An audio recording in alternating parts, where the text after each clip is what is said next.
Alright folks, this is the Victoranox Cadet, and I did a video on this a while back, and it's also been shown in a couple EDC videos. It's one of my general EDC, everyday carry, knives or tools or whatever you want to call it. It's very versatile, extremely handy, and low priced. You can get these for about $25. Anyhow, it's time to sharpen it up, and I've noticed that it was getting a little bit dull. So here's just a piece of, it's like phone book paper, I would guess.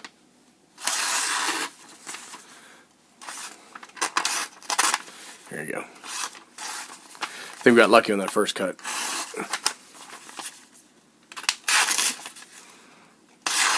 So anyhow, you can see that it's still sharp, but it's not as sharp as it could be. So I actually just cleaned it up with a little bit of WD-40, and I'm going to break out a stone and we're going to go ahead and sharpen this thing up. Alright, so what I have here is a Spyderco medium grit bench stone. And I'm not 100% sure what this is, but I believe it's somewhere in the neighborhood of 600.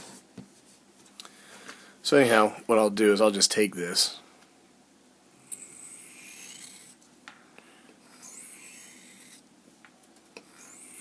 Give it a few passes on the stone.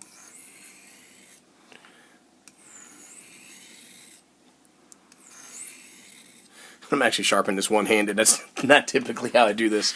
The way my camera's set up, I don't think I'm going to be able to really get my other hand in here. Let's see if we can. And I actually like to sharpen holding the stone at a little bit of an angle, but that's okay.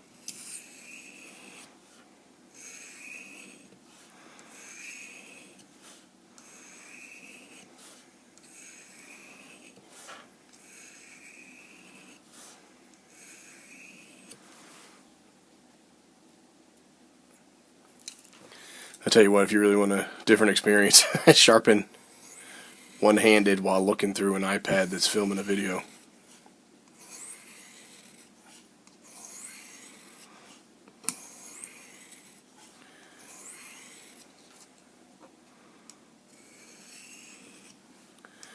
Sharpening with the bench stone is very relaxing.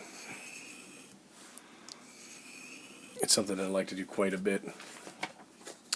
Now, I don't take this to a really fine polished mirror edge like you see a lot of folks do with their knives. And the reason is that I actually prefer this to have a little bit of tooth to it. For everyday tasks that I use it for, I like to have a little bit more grip or bite into whatever kind of material it is that I'm cutting. So you can see that we're already sharper than we were before we got started.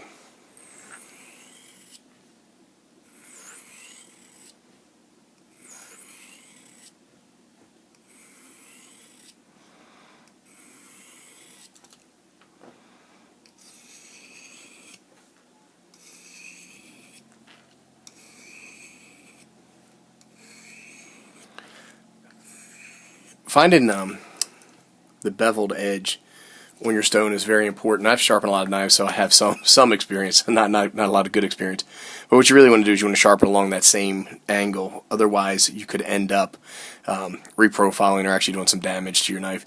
And you can kind of, the more you sharpen, the more you get used to it. But you can start out flat and move up until you can see, and you'll be able to feel how much of your blade is being sharpened. I probably just dulled it there. So anyhow, just did a couple more passes. And then I'm going to finish up with my Strapman strop. Now this is the white compound and the green compound. Their compound goes in order from most coarse to finest: black, white, green, red.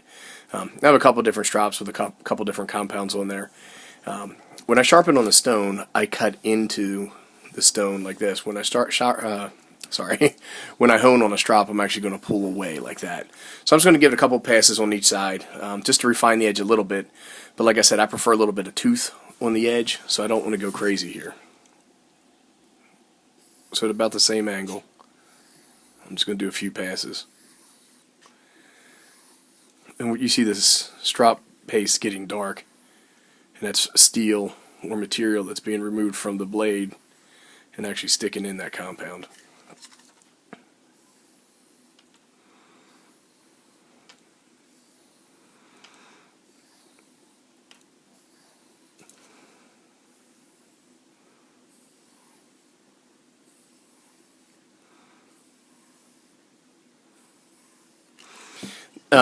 Stropping a knife is actually very relaxing as well. And one of the things that can happen is that you can sharpen a knife so it is super, super sharp, and then it'll actually have trouble cutting certain things like tomatoes, for example, because the edge is so polished. There's no tooth. There's no.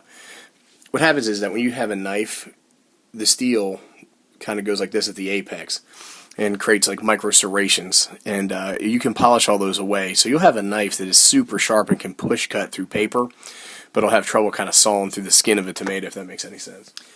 Alright, I have a little bit of trouble with this camera stand. Let's go ahead and see where we are.